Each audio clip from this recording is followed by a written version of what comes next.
I figure I'll go and show you another common issue that I run across on these later model JVC super compact VHS camcorders that have time-based corrector on them. And essentially what it is that the main board has bad capacitors on it, and there's a lot of those SMD capacitors that go bad. And the reason why I know that, because I fixed it on a few of these already, where the video that comes on the LCD is fine, but the one that goes out on the video output is actually pretty much garbage, and I'll show you. So we'll go and push play. Okay, and then there you go, and that's pretty much what it's doing. It actually was a little bit worse, but it's probably heated up, so it's gotten a little bit better there. But you can see it's jittery on the top. You got some green going on. I mean, it's pretty bad. It's barely holding itself together, in other words, and stuff. And right now, it's not as bad, but you can see there, it's still pretty bad regardless, because it's heated up a little bit. But that's due to bad SMD capacitors on the main board. But you can see on the LCD, it's perfectly fine or just not noticeable. But either way it goes, on the video out, so if you were to use this camcorder to capture video with, it's coming in and out, and you can see on the bottom there now, yeah, the time-based corrector is not working on this, but it's not doing on LCD because I'm watching LCD and it's fine. But if I go ahead here, and let me see which one it is, turn off the TBC. And there we go, we turn it off. Yeah, it's still pretty bad no matter what. So yeah, there's something going on with the video output on this, and I noticed this on quite a few of these later model, JVC compact VHS that has the time-based corrector and so forth. So we're going to repair it. I'm going to go and stop the video. I figure I'll go and show you what it looks like before I repair it. Then I'm going to go ahead and take the main board out, change the known faulty capacitors on there, and then hopefully that will fix the issue. So went ahead and took the side cover off so you can see how the main board looks inside the camcorder. And thankfully on these later JVC compact VHS camcorders with the battery in the rear, because they also have the ones with the battery on the side. The one with the battery that goes on the side, you literally have to take the whole entire camcorder apart. But then the later ones after that, like the ones from 2003 to 2006, you only have to remove the side panel pretty much. It could be even earlier than that, I'm not sure. But either way it goes, the ones with the battery in the rear, you just remove the screws for the side panel. There's of course a couple hidden by the viewfinder, and then you remove the ones on the bottom. And there's a cable you got to disconnect, of course, for the speaker and the viewfinder. And then you could go and take it out and you can access your main board. And you do, of course, have to remove the standby and, of course, the zoom lever and so forth. And then there's two screws holding this main board out and all the ribbon cables, and you could get the main board out. But the capacitors in question usually are the common suspects, and the one by the DC inverter is also a common failure point on these.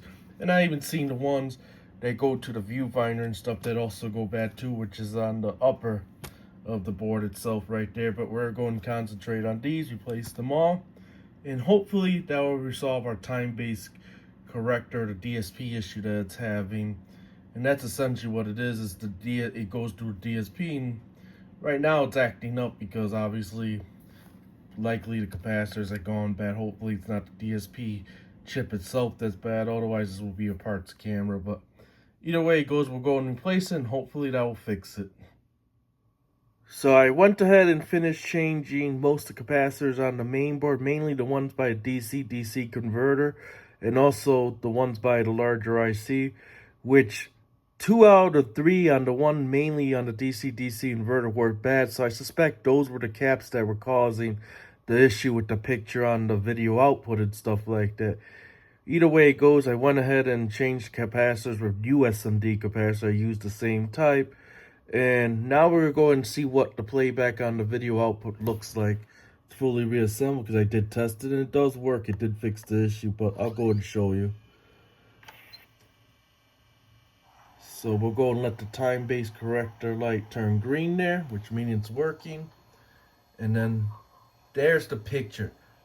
That's what the picture should look like. Not like the crap earlier where, you know, it was pretty bad. Like it was waviness. I could tell the DSP and the time-based corrector was really bad because it was showing waviness. And I seen this happen on a lot of JVC gear where the capacitors go bad on the time-based corrector, and when you turn it on, it actually makes the picture even worse.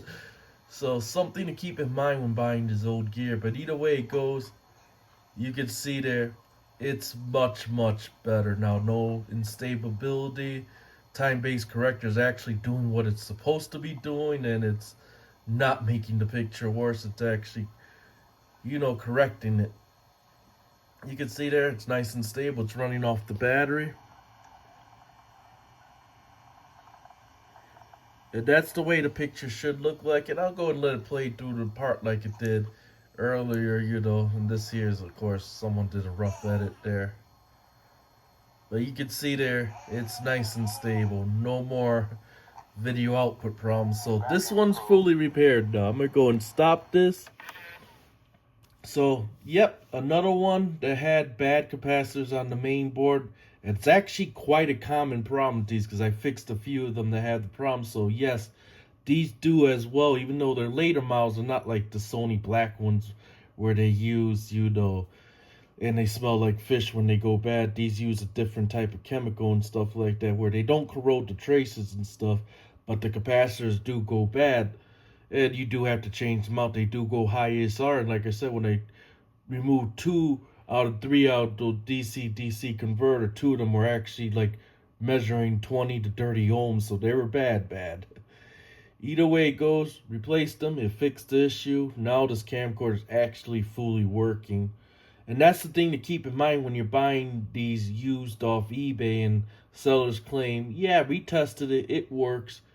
Don't pay top dollar for these because you pay top dollars for these, you're just wasting your money. Just because 9 times out of 10, it's going to have issues, even if the seller tests it, because they don't test everything. They just test to see if it powers on. You'll be lucky they put a tape in there to test to see if it plays back.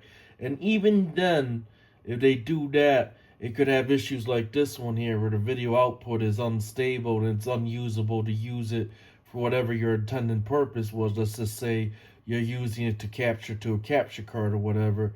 Well, it wouldn't be able to do that because the output's trash.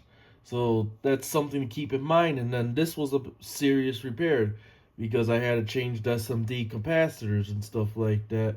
And you know, most people are not going to know how to do that, of course, or stuff, or have the proper equipment to do that. So it's something to keep in mind when buying these used.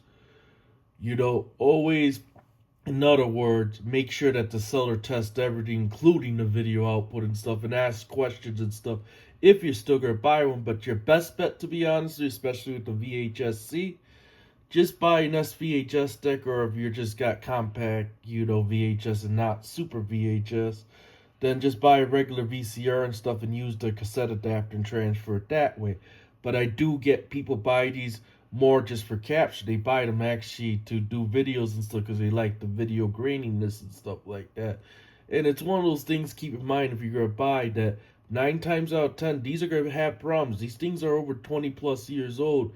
And it's not just the capacitors. You're going to have transport issues. You could have other issues. I mean, anything could break on, and you could get one that works okay for a day or two, and then next thing you know, it's broken. So it's also something to keep in mind too when using this vintage gear, to have a backup or something, because you never know, it could break, and I wouldn't use it for anything critical anyway. So something to keep in mind. But either way it goes, this thing's fully repaired, as you can see.